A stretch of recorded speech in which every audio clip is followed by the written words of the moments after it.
Start the class by chanting now. Namo tassa bhagavatu arahatu samma sambuddhassa. Namo tassa bhagavatu arahatu samma sambuddhassa. Namo tassa bhagavatu arahatu samma sambuddhassa. All right. So we are continuing on Bhavana Veda today. The analysis by way of development.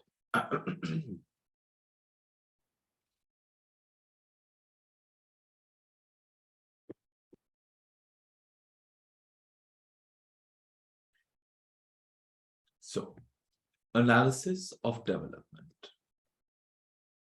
By way of the three stages.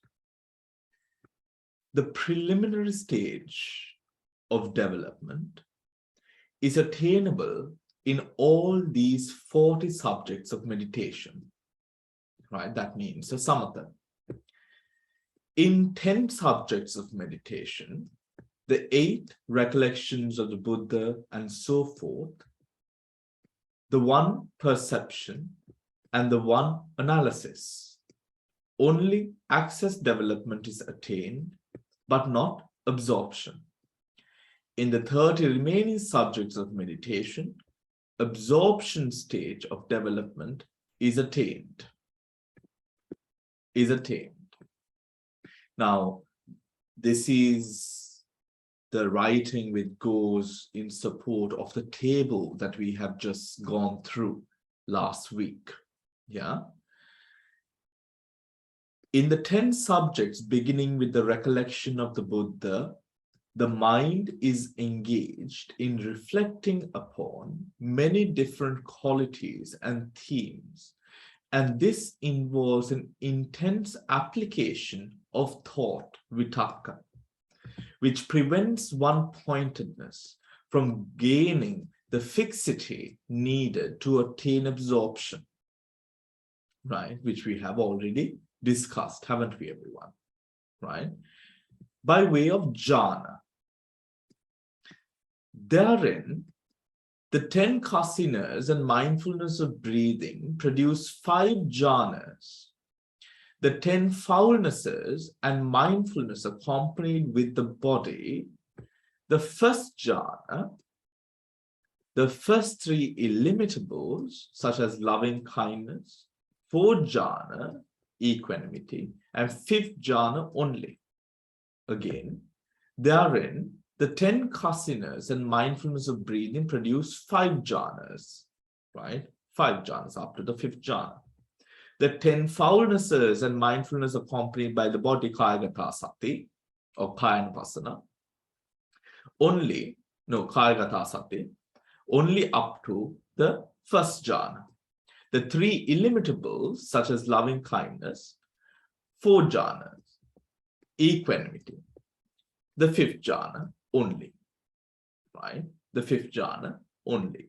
Thus, these 26 subjects of meditation produce fine material sphere jhanas.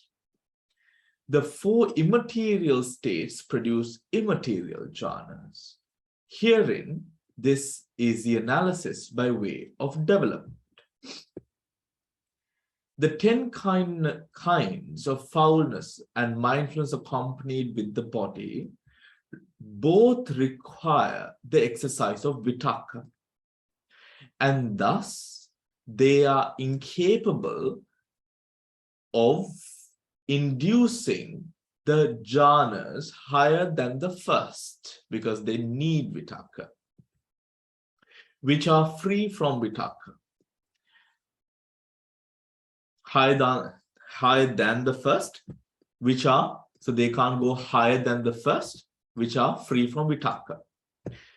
The first 3 illimitables necessarily arise in association with joyful feelings, somanassa, and thus can only lead can lead only to the 4 lower jhanas, which are accompanied by joyful feeling. The illimitable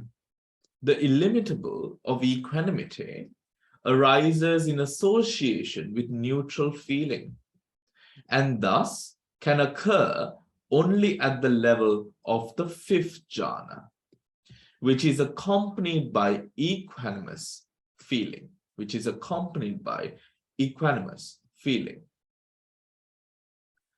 Analysis of the terrain, Gochara Bheda. Of the 3 signs, the preliminary sign and the learning sign are generally found in relation to every object in the appropriate way, but the counterpart sign is found only in the kasinas, foulness, the parts of the body, and mindfulness of breathing, right? And mindfulness of breathing. So learning sign are generally found in relation to every object in an appropriate way. But the counterpart sign is only found in kasinas, foulness of the body, foulness, asubha, the parts of the body, and mindfulness of breathing.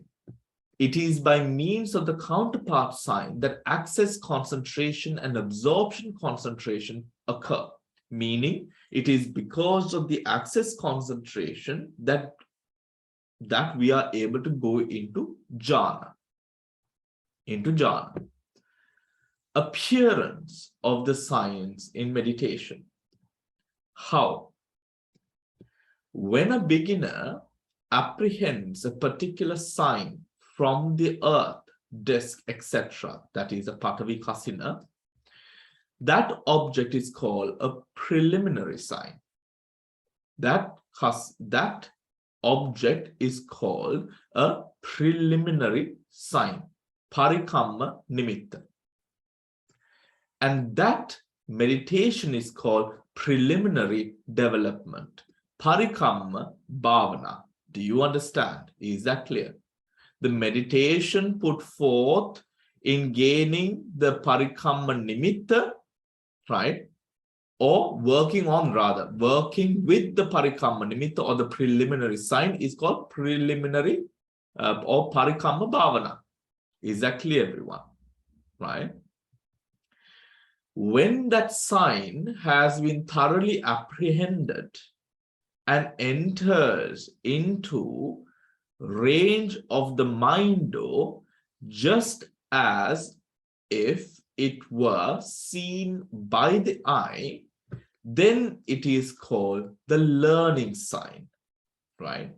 Then it is called the learning sign. What is the learning sign in Pali? Uggaha Nimitta, right? Uggaha Nimitta. When the Parikamma Nimitta is learned to a level where when the eyes are closed, you can see the sign just as if you were observing the sign with your eyes open, that is called a Uggaha Nimitta. That is called a Uggaha Nimitta. That is called an Uggaha Nimitta. Right? Then it is called the learning sign. And the meditation becomes concentrated. Right? When one is thus concentrated, one then applies oneself to the meditation by means of that preliminary concentration, right?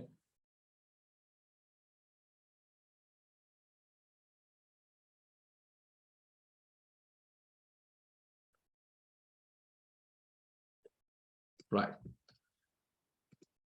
By means of preliminary concentration based on that learning sign, right? Based on that learning sign. Here the word that has been used is Parikamma Samadhina, right? Parikamma Samadhina. So when Parikamma Samadhina, what that means is still the Samadhi is weak. However, it is that starting time where the samadhi, because now the mind is fully concentrated on, or can be concentrated, or it is suppressing the hindrances to such an extent that the mind is concentrated. However, parikamma, preliminary, it is just starting off, right? Preliminary concentration based on the learning sign. As one does so, an object which is the counterpart of that learning sign becomes well established and fixed in mind.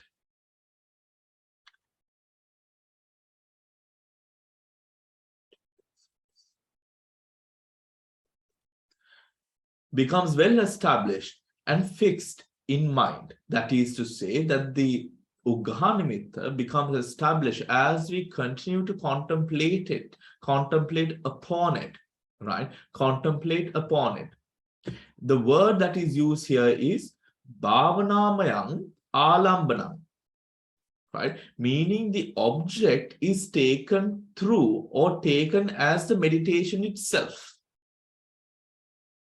Is that clear, everyone? The object is taken as a meditation itself. So observing that object is taken as a meditation itself. It becomes a meditation itself at that point, right?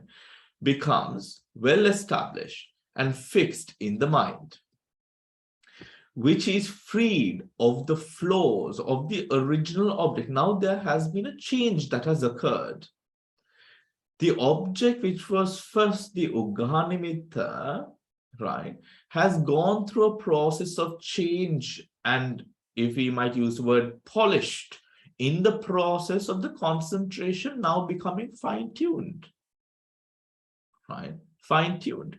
The flaws of the object is freed of the flaws of the object.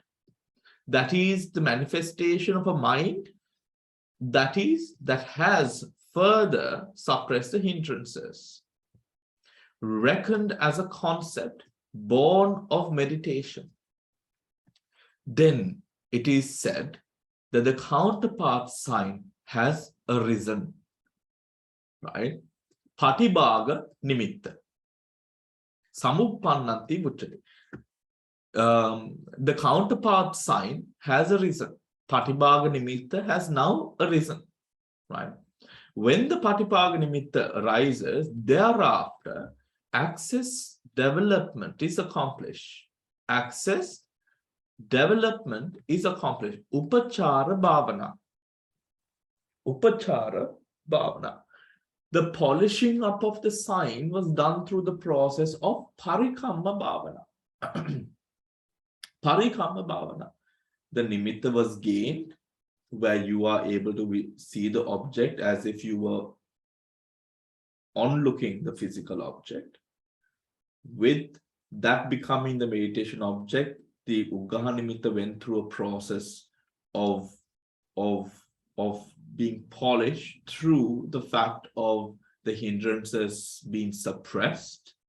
Now it becomes the Patibhaga nimitta. Upon the Patibhaga nimitta, when the flaws of the nimitta have now been removed, what now starts? Now starts the meditation of Upachara bhavana. Upachara bhavana. Upachara bhavana. Upachara bhavana, following this, as one cultivates the counterpart sign by means of access concentration, one enters the first jhana of the fine material sphere. One enters the first jhana of the fine material sphere. By the two words parikamma bhavana and upachara bhavana, the method of meditation or the method of approach now changes. Parikamma bhavana is the further adherence to patavi, or whatever the original object or way or method of contemplation was. Upachara bhavana becomes focused on, now the flaws have been removed. Upachara bhavana is different from the parikamma bhavana, right? As it becomes more focused upon a pure state of meditation or meditation object. which leads on to jhana, right? Which leads on to jhana. Now, one enters the first jhana. Following this, one masters the first jhana by means of the 5 kinds of mastery: inadverting, attainment, resolution, emergence, and reviewing. Then, by striving to abandon the successive gross factors such as initial application, etc., and to arouse the successive subtle factors such as sustained application, etc., one enters the second jhana, etc., and the third and the fourth in due sequence according to one's ability. According to one's ability. Thus, the counterpart sign is found in 22 meditation subjects, the earth kasina, etc. But of the remaining subjects, the illimitables occur with the concept of beings, right? Again, thus, the counterpart sign is found in 22 object meditation subjects, the earth, kasina, etc. But of the remaining 18 subjects out of the 40, the illimitables occur with the concept of beings, right? Meaning it takes beings as their object, the illimitables, right? The 5 kinds of mastery. Again, the counterpart sign is found in 22 meditation or subjects. These subjects take objects as object, right? Objects as object. The remaining 18, the illimitables, occur with taking concepts of beings as their object. Is that clear, everyone? Concept of beings. Is that difference understood? Object and the being as object. No, that's not clear. Right? Now, when we take, thus the counterpart sign is found in 22 meditation, but the remaining 18 subjects, the illimitables occur. But of the 18 remaining, the illimitables occur with the concept of beings as their object. Now,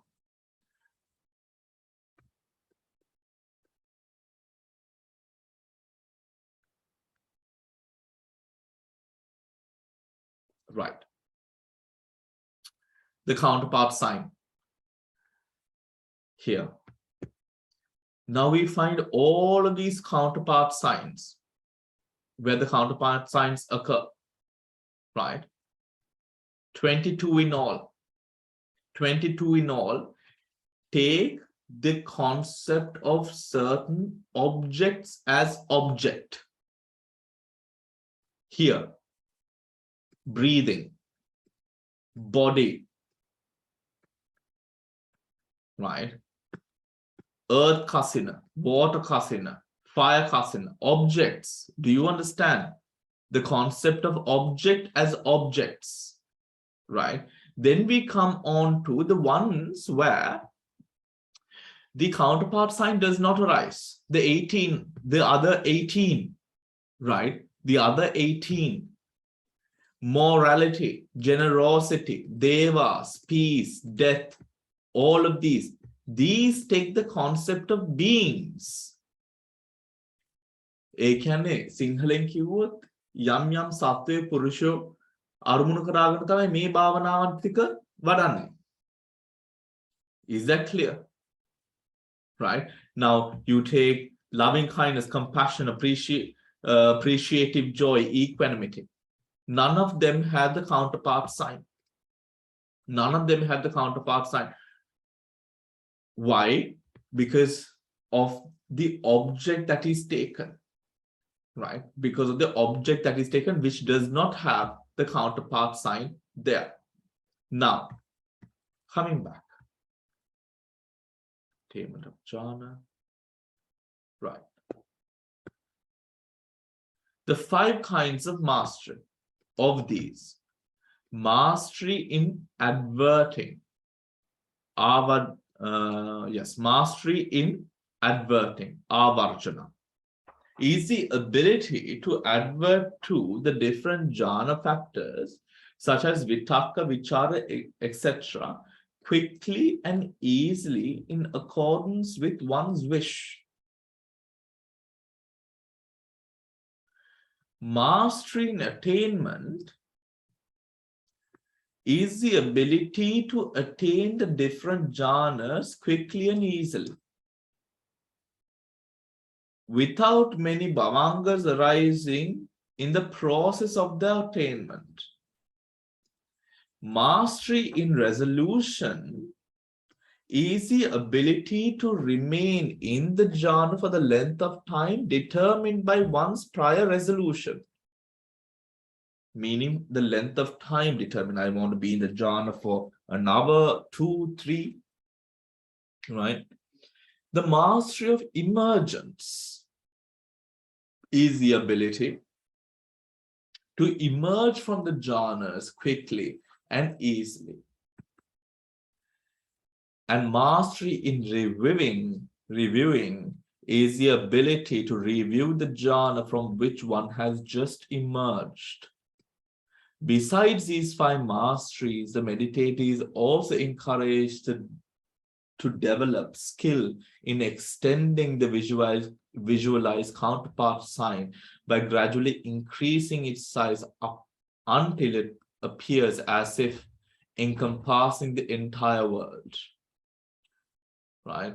That is referring to the spreading of the kasina, or the counterpart sign rather. Right? Here, when it comes to the 5 kinds of mastery, these 5 kinds of mastery, even before the jhanas themselves, we do practice them to a certain extent. However, because the jhanas are so stable in the way that they present or arise, what happens there is the fact that you can clearly know what is what. Just imagine meditation before jhana, right, is like going into different houses. You don't know where everything is in these different houses. You're passing by, driving past a road where there are different houses, right?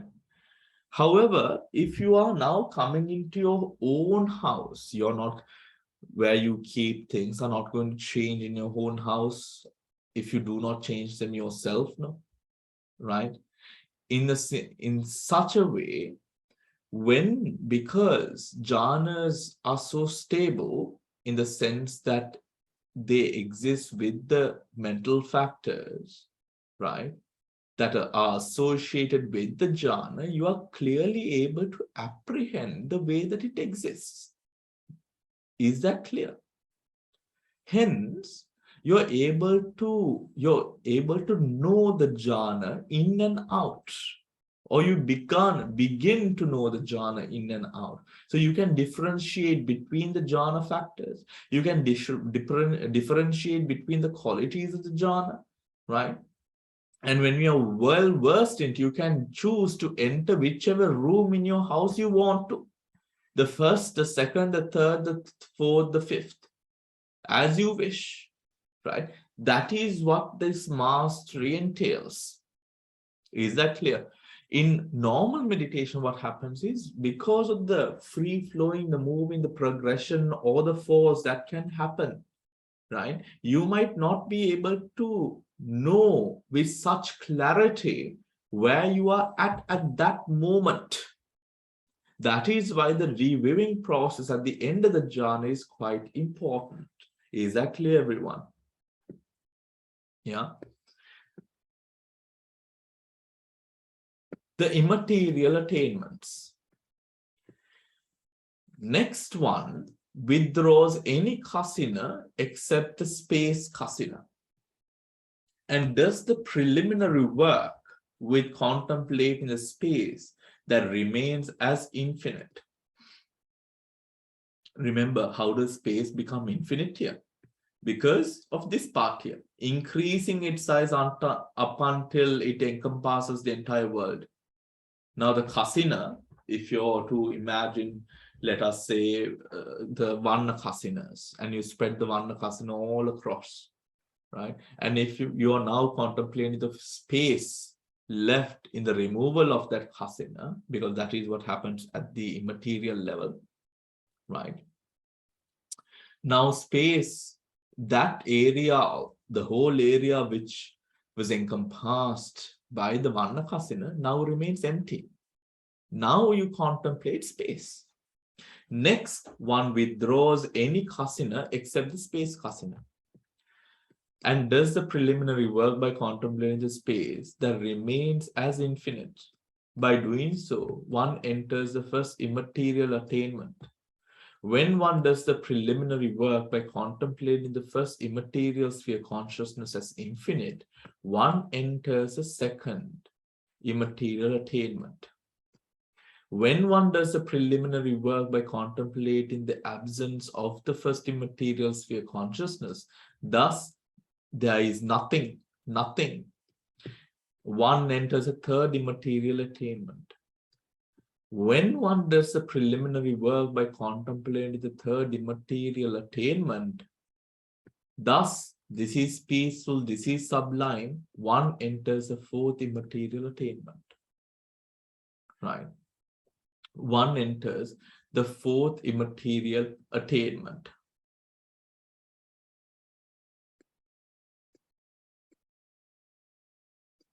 Yeah.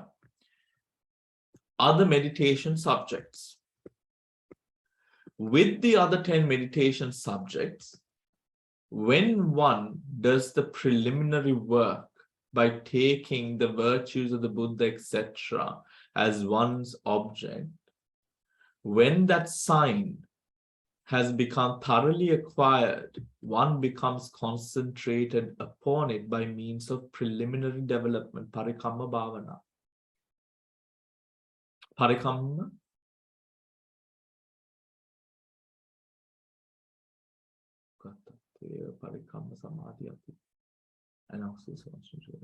And access concentration is accomplished. And access concentration is also accomplished for the other meditations, right? Other meditations, which were those 18, remember, 18, right? That is all referring to the other 18, right?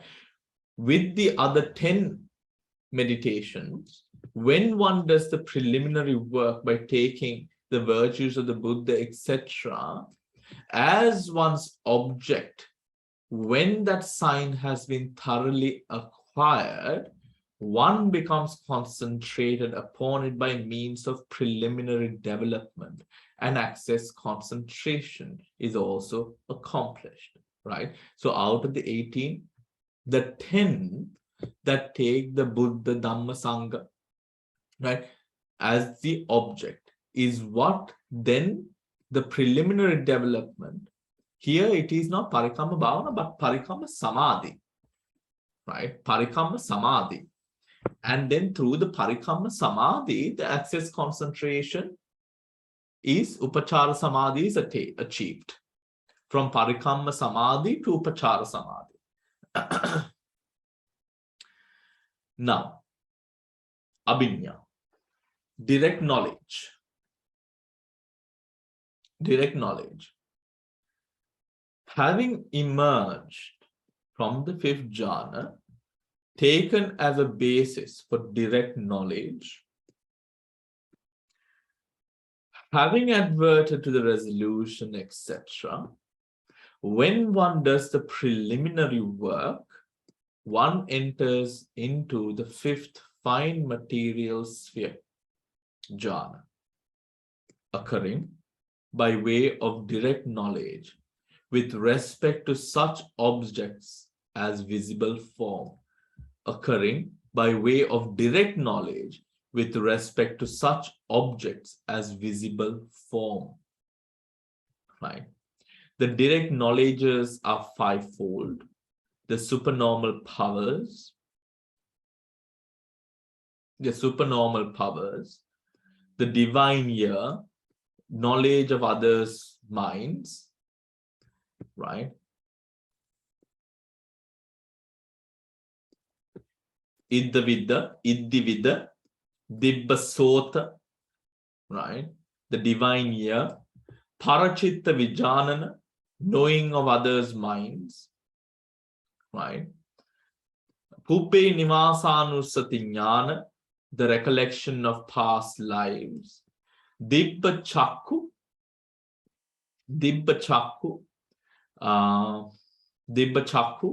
uh, is the divine eye.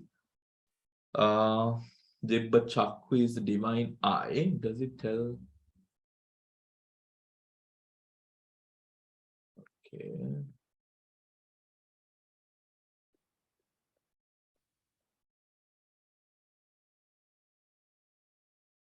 Hold on. Anticipation.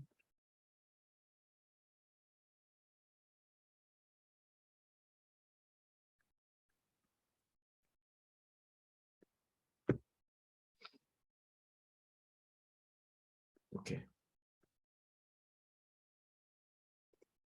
Okay.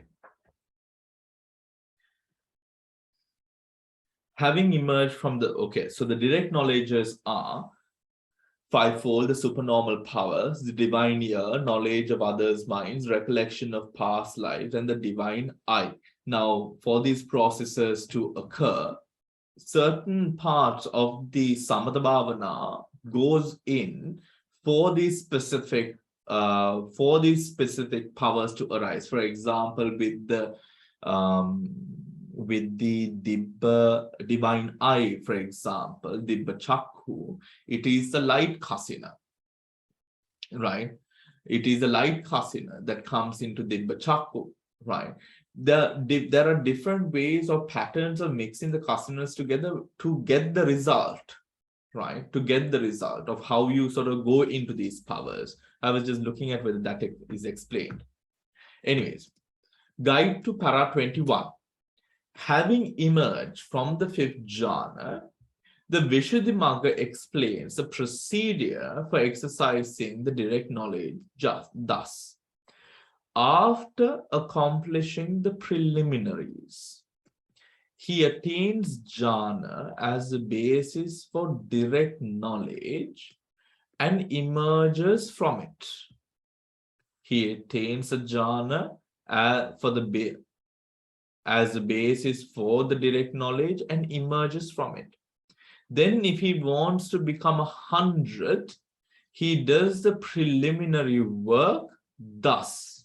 If he wants to become 100, that means to multiply his physical body, right? He does the preliminary work thus. Let me become 100. After which he again attains jhana as the basis for direct knowledge, emerges and resolves. He becomes 100 simultaneously with the resolving consciousness. With the resolving consciousness. Here, okay, with the resolving consciousness. Direct knowledges are fivefold. Supernormal powers include the ability to display multiple forms of one's body, to appear and vanish at will, to pass through walls unhindered, to dive in and out of earth, to walk on water, to travel through air, to touch and stroke the sun and moon, to exercise mastery over the body as far as the Brahma world. All of this is Patavi Kasina. All of this is Patavi Kasina, but not only Patavi, there is something else as well, which I can't remember. But as a practice, the Patavi Kasina jhana is what is able to, now for example, let us say, you have a jhana which has come about from something other than the Patavi. then you are not going to be able to do this. Do you understand? You have to have the Patavi Kasina jhana to be able to manipulate materiality, right? To manipulate material. For example, walking on water is through making the water hard, a layer of Patavi. That is how you walk on water. Walking on air is by making a layer of Patavi in the air. That is how we are able to walk in the air, right? To walk in there. That is all Patavi Kasina. So through jhanas, not everyone is able to do this because of this process here, which we have just gone through, everyone. This one. He attains the first jhana as a basis for direct knowledge and emerges from it. Then if he wants to become 100, he does the preliminary work thus, let me become 100, after which he again attains jhana as a basis for direct knowledge. Because of that process. That process, in words, it sounds quite simple, but there's a great amount of mastery behind that process where you know as clear as day where you're going. You go. Excuse me. Give me a moment, please.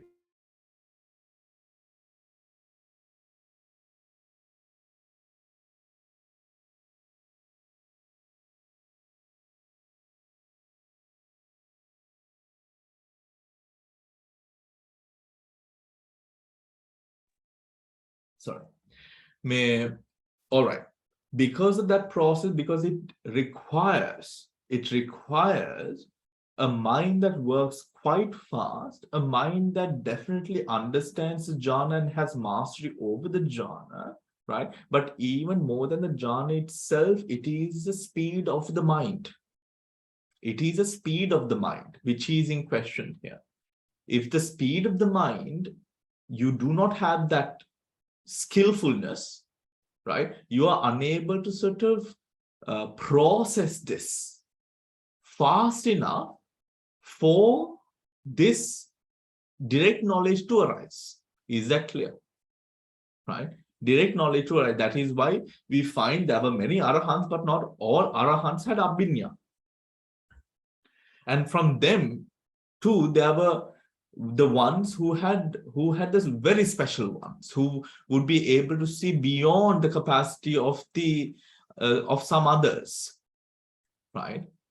Now, then we have the divine ear enables one to hear subtle and coarse sounds both near and far.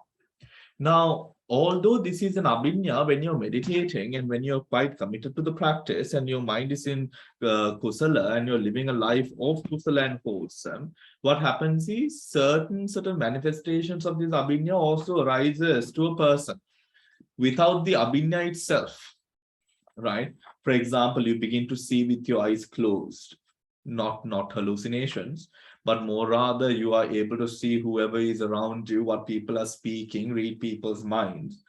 These sorts of powers do arise even before the abhinya, but of course in the abhinya you're able to control it at will. That is what makes it special. You're able to control it at will and direct your jhana towards that specifically. Is that clear, everyone? Right. I'm just trying to find.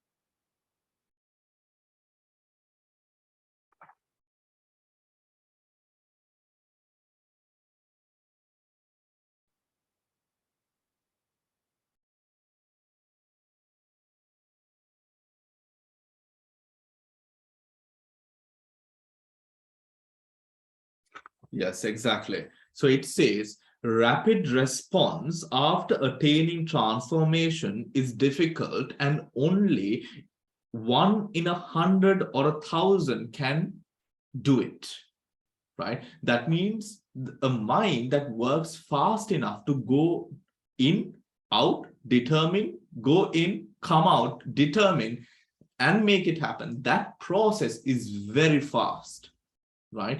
The moment if you are to sort of, as Abhidhamma students, oh yes, this is an Abhidhamma class, okay.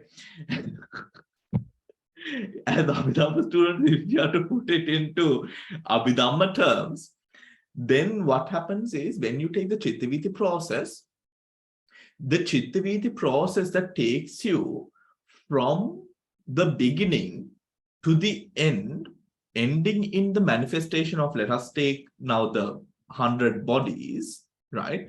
That process has to happen without an interjecting process coming into that. Do you understand? Right? So just imagine how difficult that would be. Now, as we are in this class, there are other Chittavitis which are running in the middle of this process of learning. Chittavitis that are not adherent to this process of learning, right? Now, to stop all of that and to control the Chittaviti streams that follow, and for all those processes to be inclined towards this power is a difficult one, which requires that strong sense of this tikkapanya, right? Tikkapanya, right?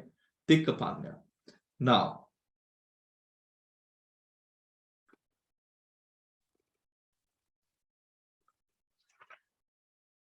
right. Now, the divine ear enables one to hear subtle and coarse sounds both far and near. The knowledge of others' minds is the ability to read the thoughts of others and to know directly their states of mind. The recollection of past lives is the ability to know one's past births and to discover various details about those births. The divine eye is the ability,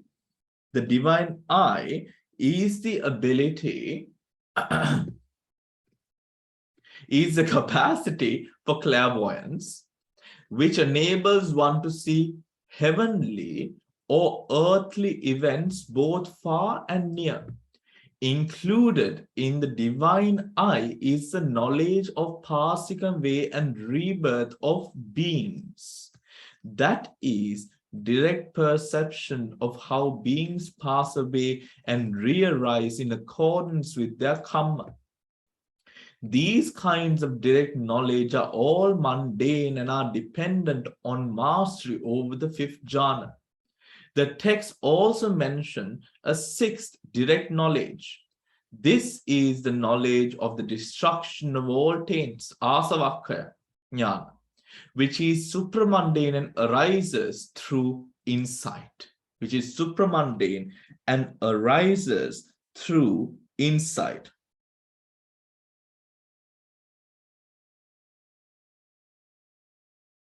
Right? Arises through insight.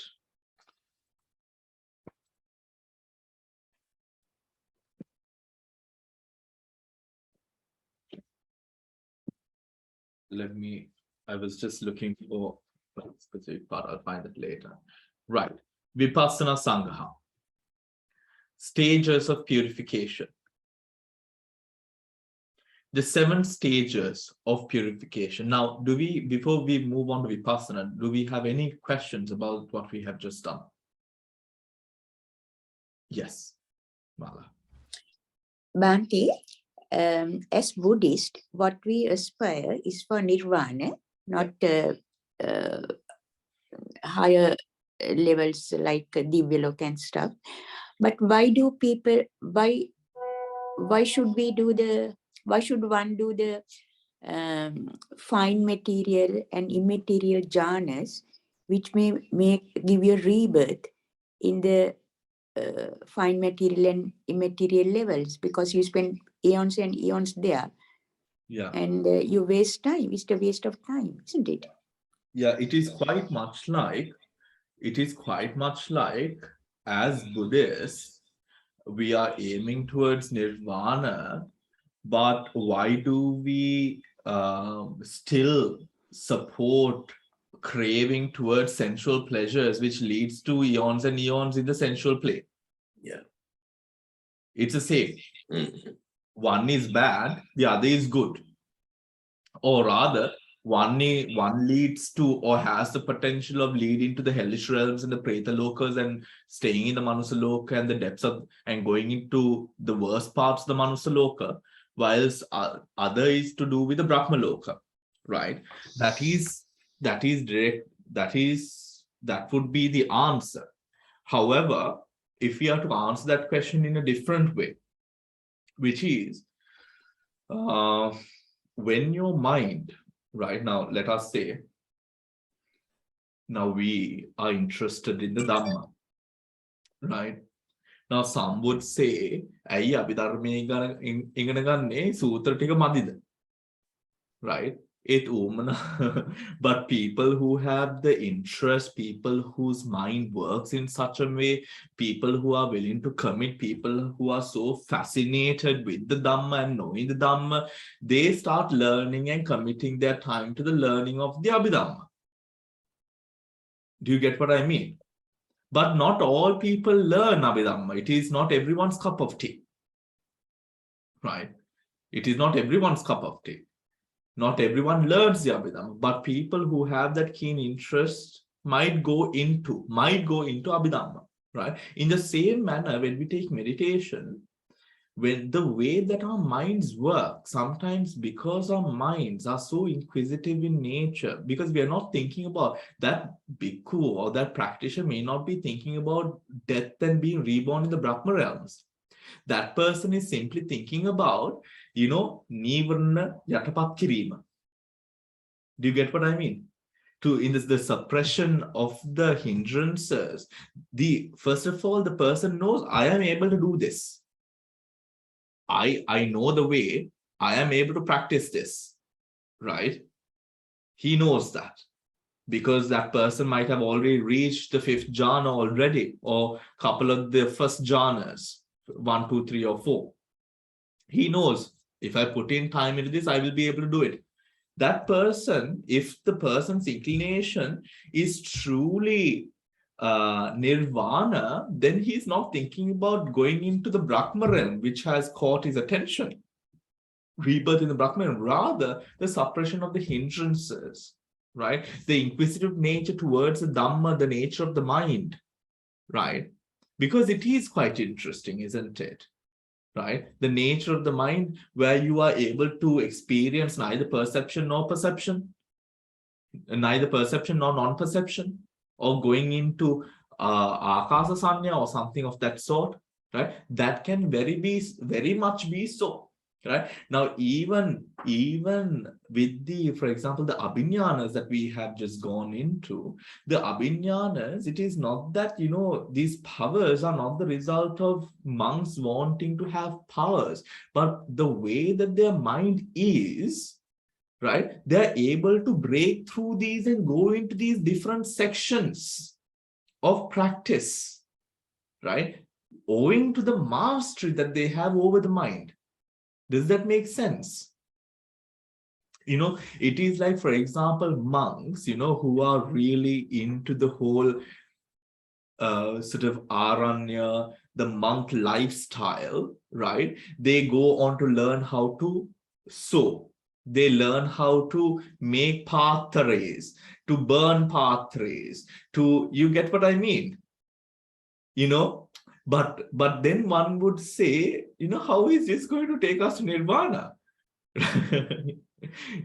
How would this go to take us to nirvana? It's the fact of that essence of going into something, going into the Dhamma, going into that lifestyle, learning to do all of these things, taking care of your prerequisites, learning about the mind. This is a part of that process. Do you get what I mean? So some monks would go directly without going anywhere. They would go directly into Vipassana, and then they would master the jhanas and go into Arupavachara jhanas and all of that as well. Wholly on the ground of exploring and sort of going into this through exploration, going into the mind, because it's your thing, right? It's your thing. You've committed, your practice is all about that, the mind.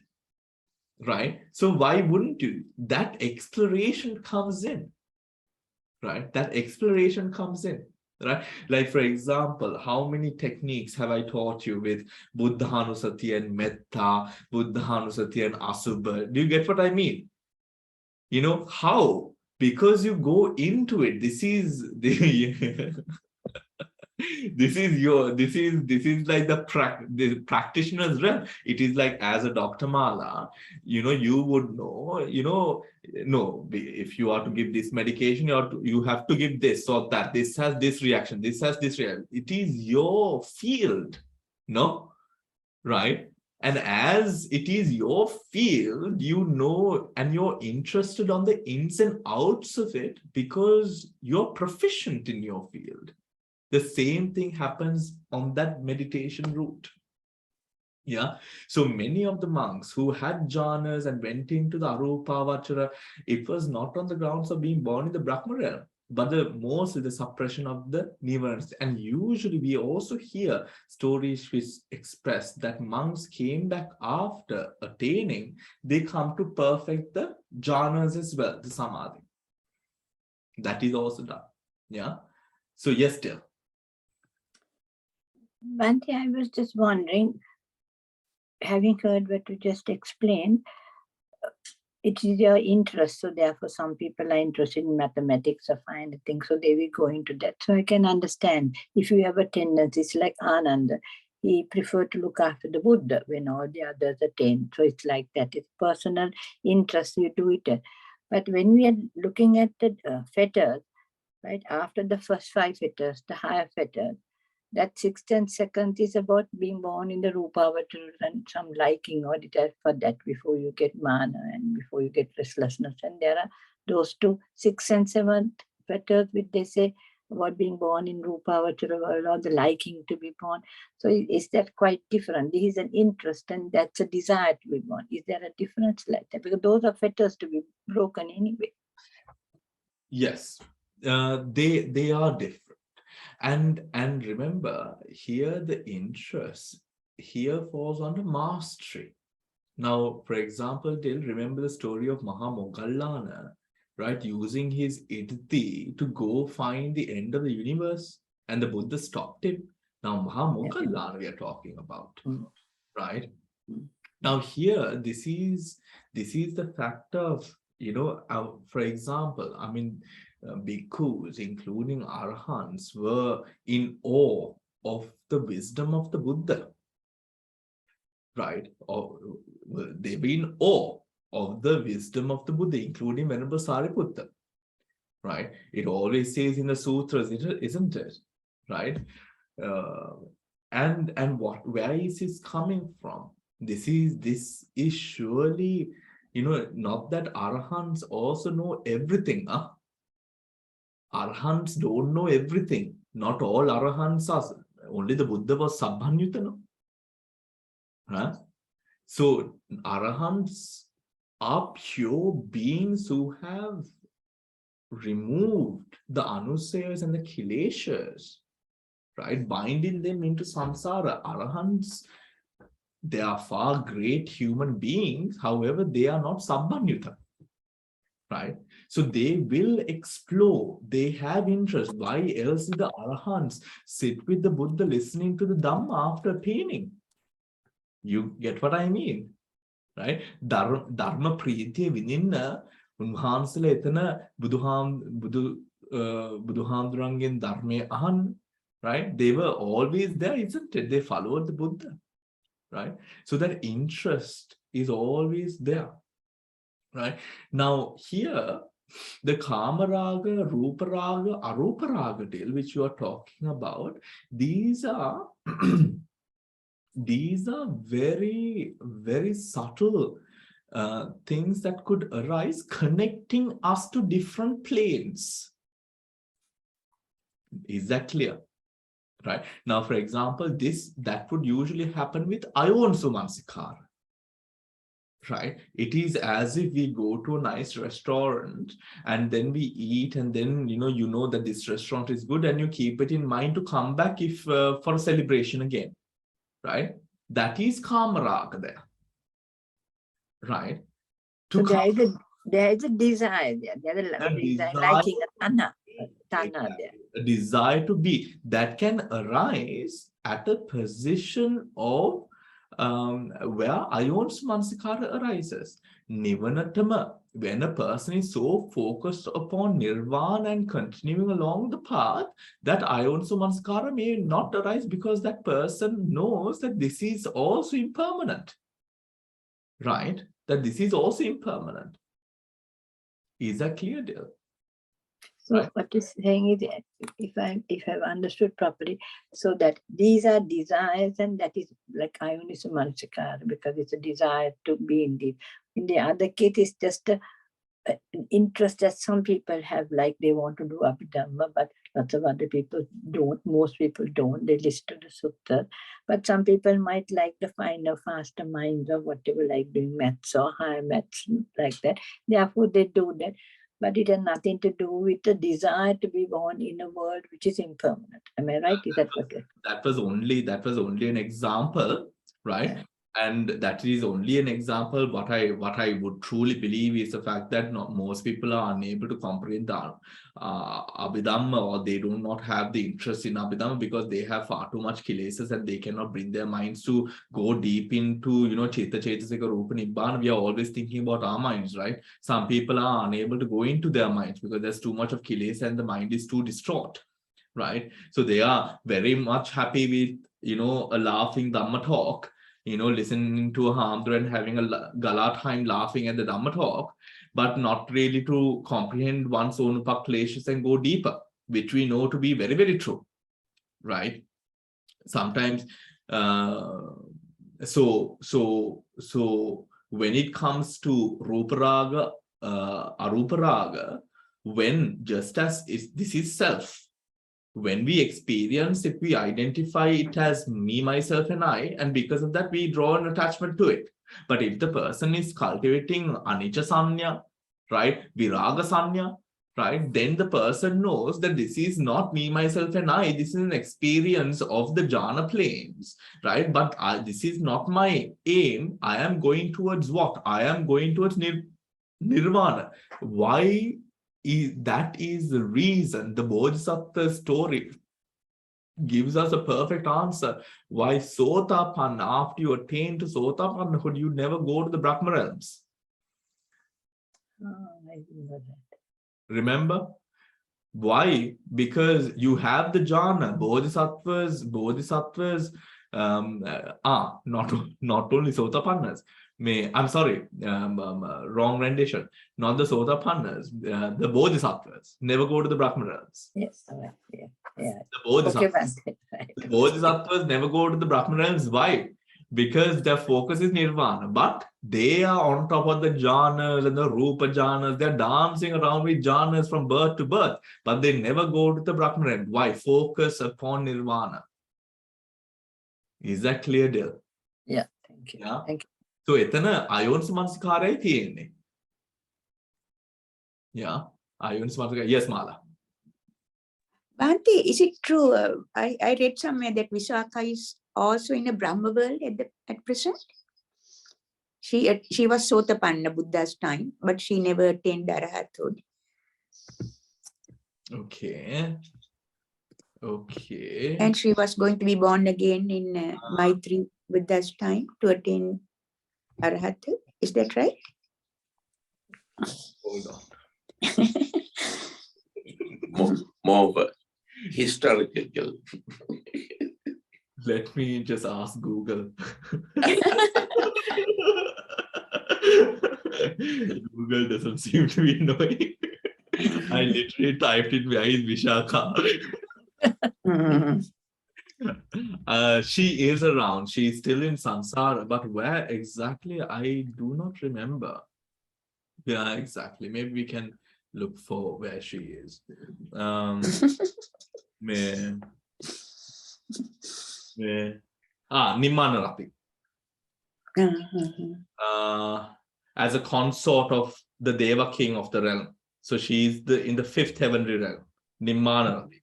So which is a very which is a realm that is very much connected to Dhamma. And she is a consort to a king there. Yeah, all right. Any other questions? Right. Let us continue. Of virtue. Of virtue.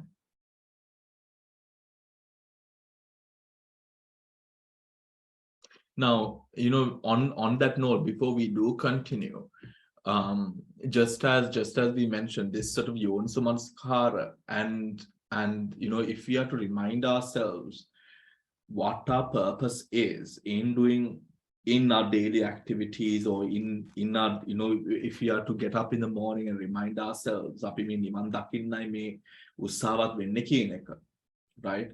We will see, just as that wish itself keeps bodhisattvas away from the Brahma realms, right? Doesn't engage with the attachment towards a rebirth within the Brahma realms, right? However strong the Brahma realms, the Rupavachara, Arupavachara planes are very attractive to those who are living in this gross world of Kamaloka, right? Of Kamaloka.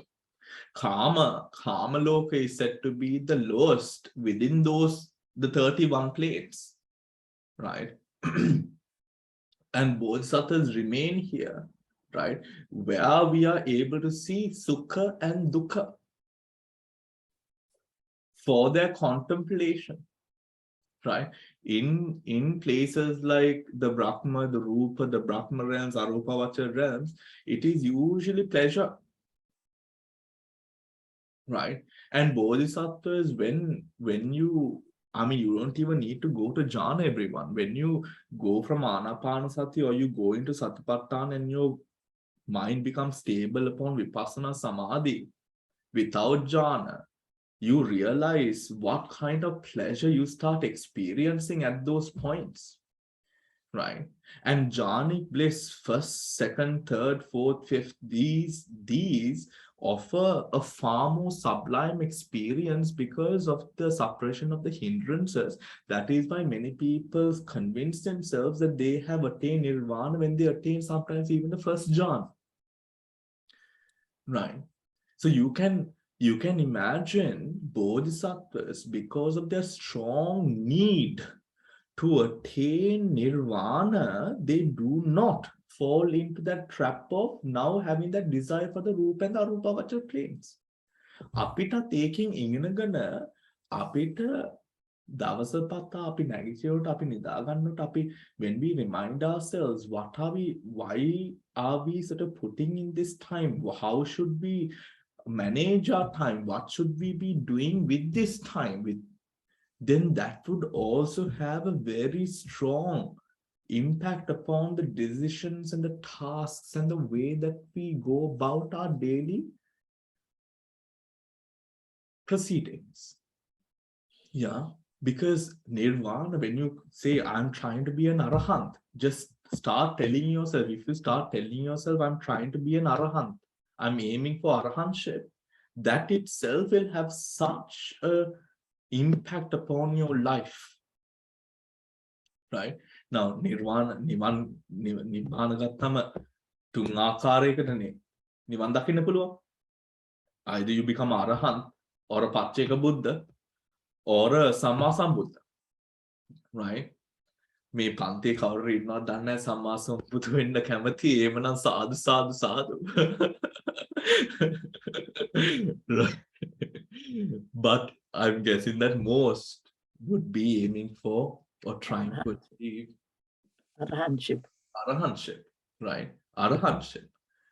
So telling ourselves appear nibana කියන එක very ambiguous, right? It's very ambiguous, right? If we are to tell ourselves, I'm aiming to be an arahant, just as you have told yourself, I want to become a doctor, I want to become an engineer, I want to become a mother, I want to become a father. You become these things, no? Right? If we start telling ourselves, I want to be an arahant, right? I want to embody the Dhamma, right? I want to have the Dhamma in every part of my life, right? You will see a definite impact of that, right? Because even in the Aranyas, every time, even when we do some wrong, or we are always reminded, "Ogollo me niwan dakinna hadana kattiya neda?" Do you get what I mean? "Ohoma nan kohonda niwan dakinne?" You get what I mean? Like that is the way the language flows in those in places like that. So every time, even when you are like something silly or something small, even if you're like spooning too much of chatumadara in your face, the monk would say, aren't you ashamed, why are you spooning so much into your, So we are always reminded of that fact of we are trying to attain nirvana. So maybe incorporating that into yourself as well, gives you that sense of sort of passion and sort of direction in the path and strength. Now we come on to the 7 stages of purification, everyone. Of virtue. Of virtue. Of virtue. 4 kinds of purified virtue. Right? 4 kinds of purification of virtue. Of mind. Access and absorption. Of view. Understanding characteristics, mental and material phenomena. By overcoming doubt.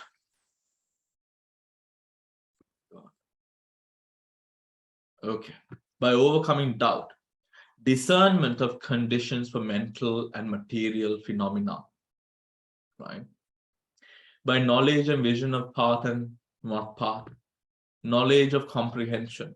Knowledge of rise and fall. Distinguishing wrong path from right path of contemplation. There's a lesson to learn here as well. By knowledge and vision of path and not path. Usually when we take our fellow Sinhalese, right, because we listen to so much of Dhamma, we grow up listening to Dhamma, even if you're Buddhist or not, you will listen to some sort of Dhamma. If you're in Sri Lanka or you're brought up in Sri Lanka, that is the way it is, There are so many people who listen to Bana at 6 o'clock in the morning and on Swarnavani and go to school, regardless of, because they say, the Hamdros say very nice things in the morning, right? Now, however, regardless of how much we listen to the Dhamma, we also hear people saying, oh, I don't know the Dhamma much, or that sense of doubt which arises with regards to the Dhamma. And specifically, people start now then realizing or coming to realize, this is the Dhamma, especially at a point when the hindrances are suppressed, when the mind, however much knowledge you might have, or however much Dhamma you might have listened to, it doesn't make sense, or the pieces of the puzzle do not come together up until the mind is less messy, if we are to say it in that manner. And that messiness, which causes this disruption of Dhammic understanding, are the hindrances. So a person needs to, in a way, commit to the suppression of the hindrances, to a discipline, to morals, which would allow for that puzzle to now seem fitting together. Right? So by knowledge and vision of path and what is not the path, that is knowledge of comprehension, knowledge of rise and fall, Udayabhaya, distinguishing wrong path from the right path of contemplation. Then we have by knowledge and vision of the way, knowledge of rise and fall, knowledge of dissolution, knowledge of fearfulness, knowledge of danger, knowledge of disenchantment, knowledge of desire for deliverance, knowledge for reflection, knowledge of equanimity towards formations, knowledge of conformity. Between both of these parts, between this part, knowledge and vision of the way, and by knowledge of the vision, we have the Gotrabhu Jnana arising with change, which is the change of linear. When Gotrabhu arises, you will for sure and definitely attain Nirvana. Right? Attain Nirvana. Right. Now. Bhante, Yes. Mala's question, Yeah. the answer is there in the second stage. Access and absorption concentration.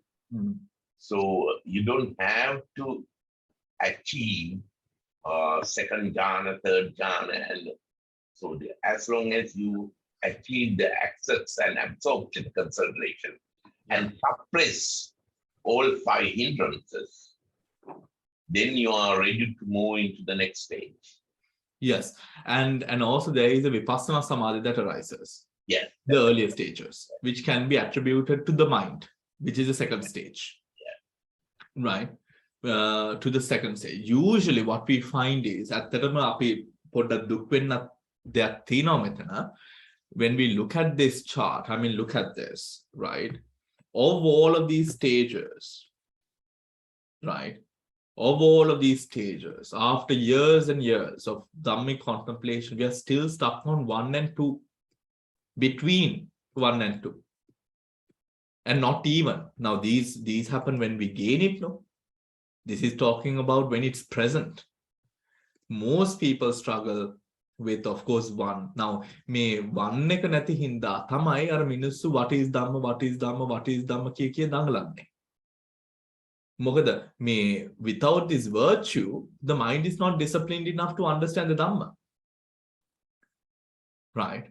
Without that sense of virtue and discipline, how are you able to sort of say no to the desires and the temptations that arise? Right? Say no to the kileshas, to not act upon the kileshas. We just simply give in. And that is the very sad part. Right? That is a very sad part. So that also makes us question. That also makes us question me. Api Lankawe hariyata api kiyenama me බුද්ධෝත්පාද කාලෙක බුදු ධර්ම තියෙන රටක උප්පත්තියක් ලබන්න අපි වාසනාව at the end ඒක වාසනාව විතරයි තිබ්බේ අපිට. Right? To go beyond that, we have not used the Dhamma. We have not used the Dhamma. So we are still struggling even with part 1. Right? Even with part 1. Right. Now, actually, in my English classes that I have here, we have about 3 ladies and 1 gentleman who they have never been to a Buddhist monastery. I am the first monk that they're meeting. They have been learning from a gentleman who some of you have already met, Mike, on the day of the opening, who has been teaching meditation in this area. And they have the jhanas. You know, they have the jhanas, these 4 people, and they constantly practice every single day. They are not Buddhists. I mean, they do not categorize themselves as a part of any religion, but they are constantly practicing, retirees, right? And very, very disciplined with their practice, meditates every single day. Very, very nice sort of outstanding people, very nice mannered people. And it is, and you know, when you would see such people who've not been to a monastery or not had any of that, but still so committed and so interested in sort of pursuing, and then sort of you find, of course, you know, people who've been born and raised with it, not having that sense of urgency or that need or importance of cultivating further discipline, you wonder maybe it's because we're taking it for granted, isn't it? Yeah. So anyways, now in insight meditation, everyone, the compendium of purifications is sevenfold. 1, purification of virtue, of mind, of view, of overcoming doubt. Purifying by overcoming doubt. Purification by knowledge and vision as to what is the path and what is not the path. Purification by knowledge and vision of the way, and purification by knowledge and vision. These 7 stages of purification are to be attained in sequence, each being the support for the one that follows. The first purification corresponds to the morality aspect of the path. The second to the concentration aspect. The last 5 to the wisdom aspect, right? Wisdom aspect. The first 6 stages are mundane. The last is the supramundane, right? The 3 characteristics. There are 3 characteristics: the characteristic of impermanence, the characteristic of suffering, and the characteristic of non-self. The characteristic of impermanence is the mode of arise and fall and change that is reaching non-existence after having come to be, right? The characteristic of suffering is a mode of being continuously oppressed by rise and fall. The characteristic of suffering is the mode of continuously oppressed by rise and fall.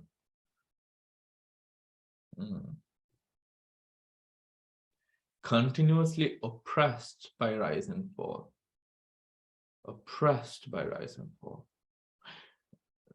So what is alluring to is the fact of me ඇතිවීම නැතිවීම හේතුවෙන් හටගන්න දුක. Isn't it? Yeah. The characteristic of non-self is a mode of being insusceptible to the exercise of mastery. That is, the fact that one cannot exercise complete control over the phenomena of mind. So this is what we spoke about, isn't it? This anatma, when the atma is strong and the kilesas makes the atma strong, right? It is insusceptible to the Dhamma and the mastery of the mind. So people do not then understand or are unable to comprehend the Dhamma or to even sort of give it the time of day, right? The 3 contemplations, there are 3 contemplations. The contemplation of impermanence, the contemplation of suffering, and the contemplation of non-self. There are 10 kinds of insight knowledge. Knowledge of comprehension, knowledge of rise and fall, knowledge of the dissolution, knowledge of the knowledge as fear, knowledge of things as dangerous, knowledge of disenchantment, knowledge of desire for deliverance, knowledge of reflecting, contemplation, knowledge of equanimity towards formations, and knowledge of conformity. Right? We've gone through all of these knowledges in the meditation class, remember? Right? Now, the 3 emancipations. There are 3 emancipations: the void emancipation, the signless emancipation, and the desireless emancipation. Sunyato vimukho, sunyata vimukha, vimokha, animitta vimokha, apanhito nimitta vimokha, right? Desireless emancipation. There are 3 doors to emancipation: contemplation of the void, contemplation of the signless, and contemplation of the desireless. These categories will be explained in the course following exposition, right? In the following exposition. Now, oops. Let us stop there for today. Yeah. I hope all of you are revising. I'm telling you this every single week. I hope that you're revising, everyone. I hope that you're revising. But yeah, so if you have done Chitta Chetasika Sampayogena Sangraha, please go into the Rupa as well. Okay.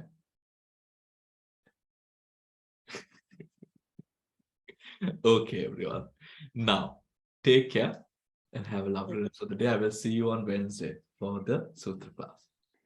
Thank you. Thank you. Bhante. Thank you. Bhante.